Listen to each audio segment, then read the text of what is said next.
L'étude d'aujourd'hui a pour titre La quatrième trompette. Que représentent les trompettes? Nous avons vu précédemment que les trompettes représentent des guerres qui servent à la fois de punition et d'avertissement. Les 7 trompettes retracent la période de l'histoire chrétienne déjà couverte par les 7 églises et les 7 sceaux. Elle met l'emphase sur des événements politiques et militaires marquants durant cette période. Dieu a permis ces malheurs afin qu'ils servent d'avertissement à Rome de se détourner de ses péchés, de son apostasie. Aujourd'hui, nous allons regarder la 4e trompette qui sonne dans l'Apocalypse. Apocalypse chapitre 8, le verset 12. Le 4e ange sonna de la trompette, et le tiers du soleil fut frappé, et le tiers de la lune, et le tiers des étoiles, afin que le tiers en fût obscurci, et que le jour perdît un tiers de sa clarté, et la nuit de même. Que symbolise l'obscurcissement des astres? Ézéchiel chapitre 32, les versets 7 et 8. Quand je t'éteindrai, je voilerai les cieux, et j'obscurcirai leurs étoiles. Je couvrirai le soleil de nuages, et la lune ne donnera plus sa lumière. J'obscurcirai à cause de toi tous les luminaires des cieux, et je répandrai les ténèbres sur ton pays, dit le Seigneur l'Éternel. Ézéchiel chapitre 32, les versets 9 et 10. J'affligerai le cœur de beaucoup de peuples, quand j'annoncerai ta ruine parmi les nations, à des pays que tu ne connaissais pas. Je frapperai de stupeur beaucoup de peuples à cause de toi, et leurs rois seront saisis d'épouvante à cause de toi, quand j'agiterai mon épée devant leur face. Ils trembleront à tout instant, chacun pour sa vie, au jour de ta chute. L'obscurcissement des luminaires représente la chute d'un royaume. Or, dans le passage d'Apocalypse, ce n'est pas tous les luminaires qui sont obscurcis, mais le tiers.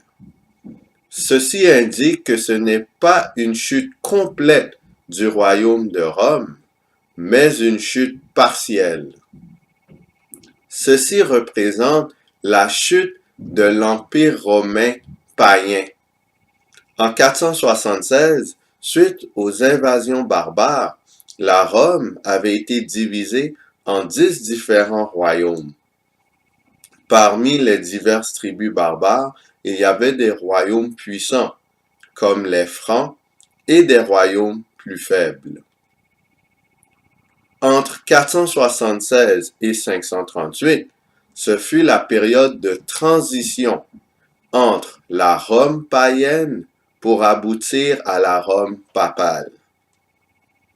Dans l'étude numéro 6b portant sur la petite corne, des détails sont fournis sur les circonstances de l'ascension de la papauté. Je vous encourage à visionner cette étude si cela n'est pas encore fait. Voici une citation provenant de www.larousse.fr. La 3e attaque de la ville éternelle est fatale à l'Empire romain d'Occident. En 476, l'empereur Romulus Augustule est renversé après un an de règne par le chef des Hérules, Odoacre, qui devient ainsi le premier roi barbare de la péninsule italienne. Après le règne de Théodose Ier le Grand, rien n'empêche plus la rupture définitive entre deux empires.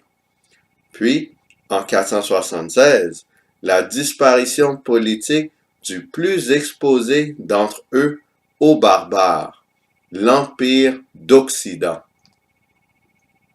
Les peuples barbares sont essentiellement des Germains, Sur les rives de la mer du Nord vivent les Jutes, les Angles, les Saxons, les Frisons, plus au nord les Francs, fixés sur le cours inférieur du Rhin, et les Alamans. Derrière eux, les Burgondes et les Vandales, sur le Danube moyen.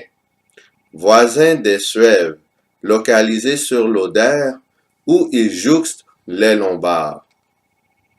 Les Goths sont divisés en deux groupes politico-militaires, les Wisigoths, entre Dniepr et Bas-Danube, et les Ostrogoths, entre Volga et Dniepr. Soumis à la pression des peuples iraniens, notamment Sarmat et Alain, qui nomadisent entre l'Oural et le Don. Plus à l'est encore vivent les Huns, peuple nomade de la steppe asiatique mongole. Dans la péninsule italienne, Théodoric le Grand, roi des Ostrogoths, destitue Odoacre, choisit Ravenne pour capitale et se pose en héritier de l'Empire romain d'Occident. La Gaule est pour sa part aux mains des Francs, unifiée par le roi Clovis. Dans la péninsule ibérique, les Wisigoths installent un royaume puissant, avec pour capitale Tolède, vers 554. Quant à la Grande-Bretagne, les Anglo-Saxons effacent les traces de la colonisation romaine et fondent l'Heptarchie. Alors voici les différents royaumes par territoire. Les Ostrogoths furent complètement détruits. Les Wisigoths eurent le territoire de l'Espagne. Les Francs eurent le territoire de la France. Les Vandales furent complètement détruits. Les Suèves occupèrent le territoire de l'Espagne. Les Alamans occupèrent le territoire de France et de Suisse. Les Anglo-Saxons occupèrent le territoire de Grande-Bretagne. Les Hérules furent complètement détruits. Les Lombards occupèrent le territoire d'Italie et les Bourgardins occupèrent le territoire de France, Suisse et Italie. Ceci nous amène à faire un bilan des 4 premières trompettes. Première trompette a eu lieu en l'an 70, lorsque les Romains ont détruit Jérusalem. Le temple ne fut plus jamais reconstruit par la suite. La deuxième trompette fut de 248 à 455. Ce fut les déprédations des Vandales.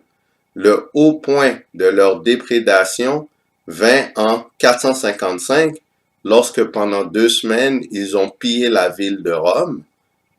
La troisième trompette fut de 434 à 453. Ce fut le ravage des Huns sous le règne d'Attila.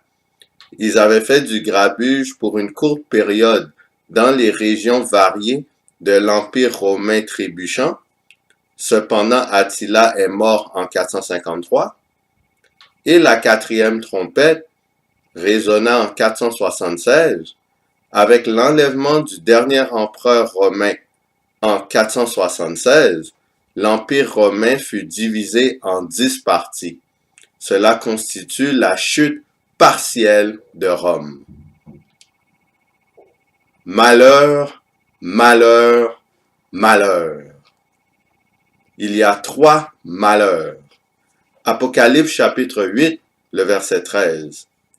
Je regardai, et j'entendis un aigle qui volait au milieu du ciel, disant d'une voix forte, Malheur, malheur, malheur aux habitants de la terre, à cause des autres sons de la trompette des 3 anges qui vont sonner. 3 malheurs surviennent après la division de l'Empire romain. Les malheurs sont les 3 prochaines trompettes qui vont s'abattre sur Rome. La Rome païenne étant détruite, les messages d'avertissement s'adressent à la Rome papale. Lors des prochaines études, nous examinerons ces trois malheurs. D'ici là, qui allons-nous choisir? Choisirons-nous le camp de l'agneau? Allons-nous sonner de la trompette pour avertir Rome?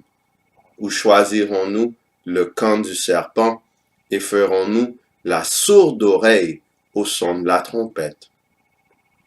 Que le Seigneur nous pousse à comprendre le message et ensuite à l'annoncer avec fermeté et courage, et surtout de vivre le message que nous avons à proclamer, afin que l'avertissement soit entendu, que le monde se convertisse et vive. Que le Seigneur nous garde.